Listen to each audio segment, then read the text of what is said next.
Welcome and thank you for your interest in the Fulbright Distinguished Awards and Teaching Program. In this recording, we will provide U.S. applicants with guidance for completing the Inquiry Project Proposal section of the online application. If you are an international applicant, you will find much of this information to be relevant to you, but please contact the partner organization in your home country for country-specific information. You can find their contact information on the program website at www.fulbrightteacherexchange.org.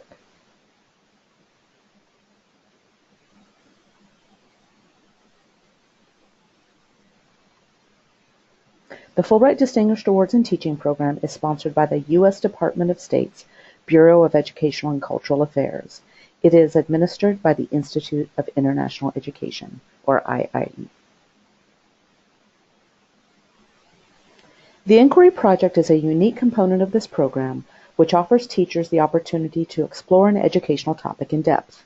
Is there a question or topic that you have always wanted to explore, but never felt you had the time? This is your chance. Before completing the Inquiry Project Proposal section of the application, applicants should review the application instructions. Please be sure to include as much detail as possible in your Inquiry Project proposal.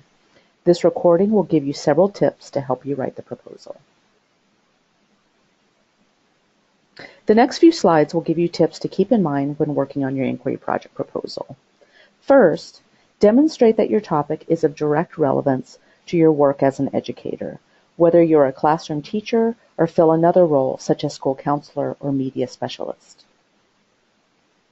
Explain why your preferred host country is particularly well suited for pursuing your project. You should show evidence of why your project is a good fit for your first choice country. For example, you could reference articles or projects based in the host country that relate to your topic.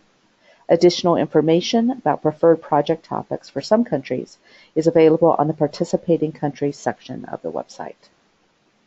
Note that while your topic should fit your first choice country, you may not be selected for your first choice, so your project should ideally be broad enough to relate to other countries as well. If you like, you can provide information about why your project topic is relevant in other countries. We suggest that you provide information for only your first and second choice countries, with a focus on showing how your first choice country is the best fit for the project. Next, be sure that you actually need to be in the host country to do the research. We have received excellent proposals in the past from teachers who were not selected for the program because, in part, the project could be accomplished virtually or through other means that did not require travel to the host country or another country. The scope and goals of your project should be appropriate for the amount of time you will be abroad.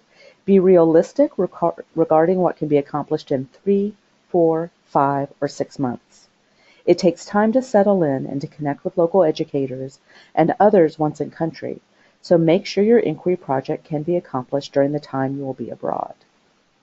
It's also important to make sure your project is neither too broad nor too narrow.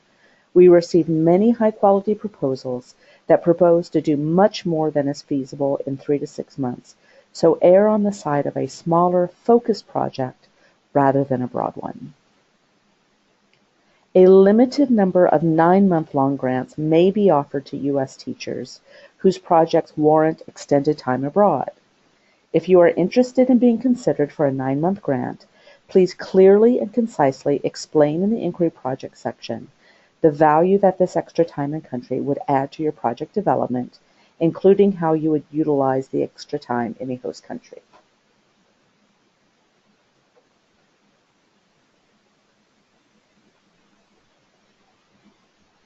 Be sure to discuss how your project relates to your professional and academic experiences and how it will enhance your professional development and career goals.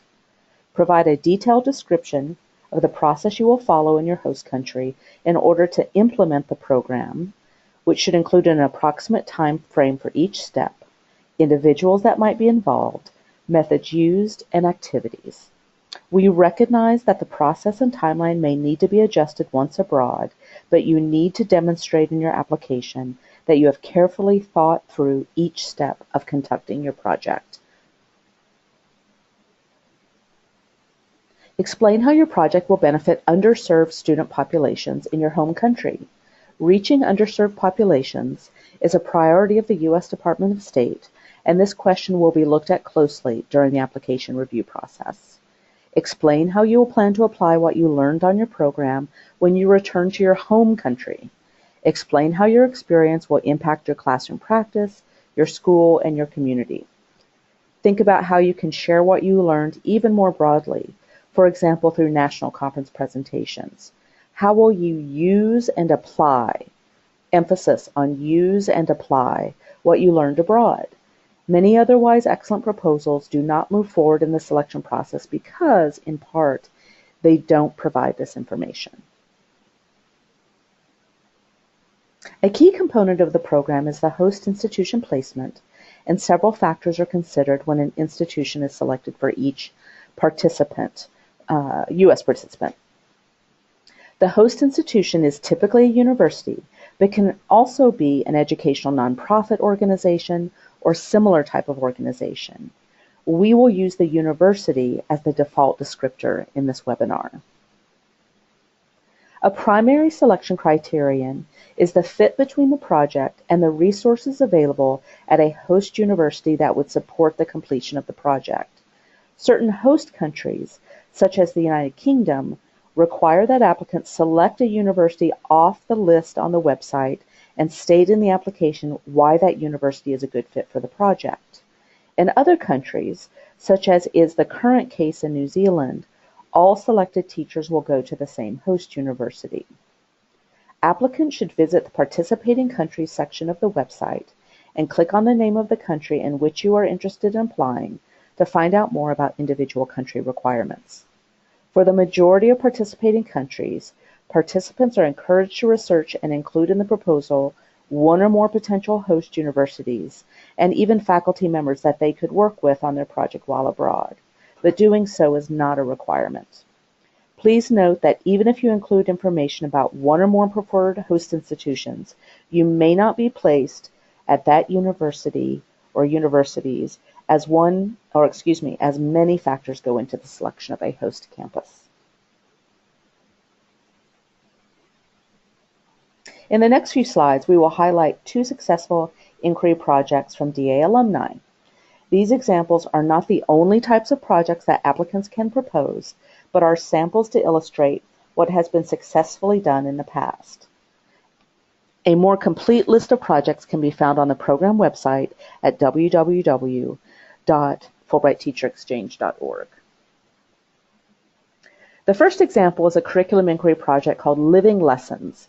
This project examined the teaching of conflict management using the South African Truth and Reconciliation Commission as the focus. This particular project was conducted by an international applicant, but the project could have also been conducted by a U.S. applicant or selected teacher.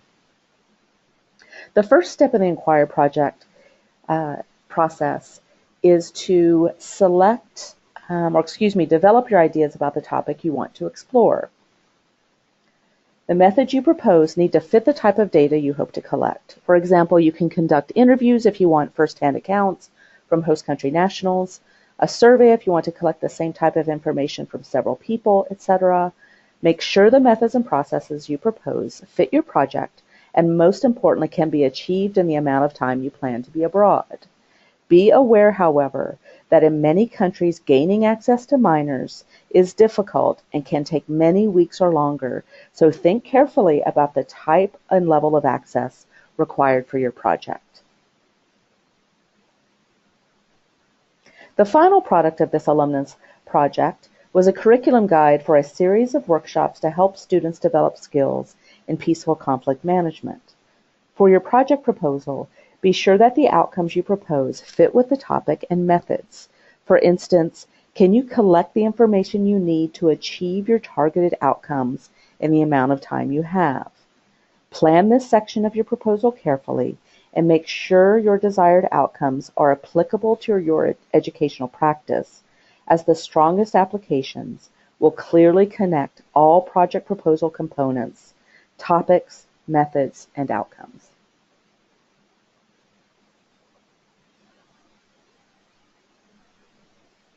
The second alumni project example is a professional development inquiry project called Deepening Cultural Knowledge and Building Community to Impact the Learning of Mexican Heritage Students. In developing the project, this alumni had a specific inquiry project to learn about the people of her host country, in this case, Mexico. She chose this topic because it directly related to a need she had in her U.S. school, which has many students and parents from Mexico. The project goals address the participants' desire to provide meaningful information to U.S. educators about the Mexican student population in her home school and to find ways to build relationships between educators and Mexican families. These are excellent goals because they integrate information from the host country educational system into educational practice in the U.S. in a meaningful way. This slide shows some of the processes this alumni used during her time abroad. Please note that while a literature review may be necessary to provide the context for the project, a literature review should not be the focus of a project, as projects are meant to be directly applicable to a classroom practice, and literature reviews are not the best means to accomplish that goal. The final product of this project was a teacher guide to be used by teachers independently or in professional development workshops. The table to the right shows a screenshot of the guide's table of contents. Remember that these were just 2 project examples. You can visit the program website to view more alumni inquiry project examples. When working on your project, focus on your efforts on the topic, methods, and outcomes that make the most sense for you and that are applicable to your proposed host country.